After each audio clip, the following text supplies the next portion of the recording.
Hi folks, Tom Johnson Medlin. I wanted to share with you today a reading. I don't usually do this, but for this birdseed I thought this was an appropriate piece. I had written this piece for an event that I was at last weekend, but I think it captures some of the beauty of life that we know in the hospice movement, working with patients, but also just in life in general as a result of working around death. In all we love.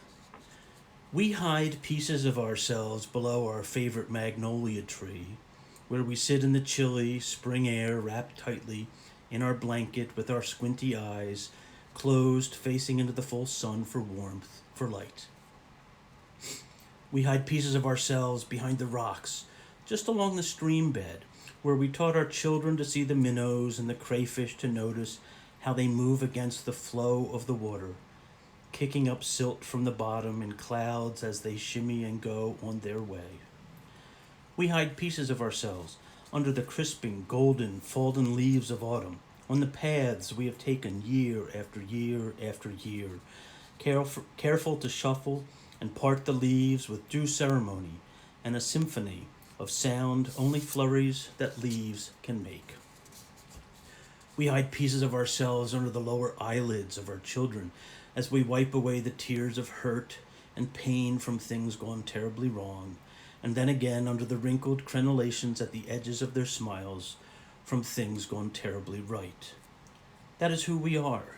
We scatter ourselves in hints and suggestions, in flickers and in glints, in innuendos and in whispers, among the stuff that gives us meaning, amid the who and the what that feeds us and slakes our deep and human thirsts.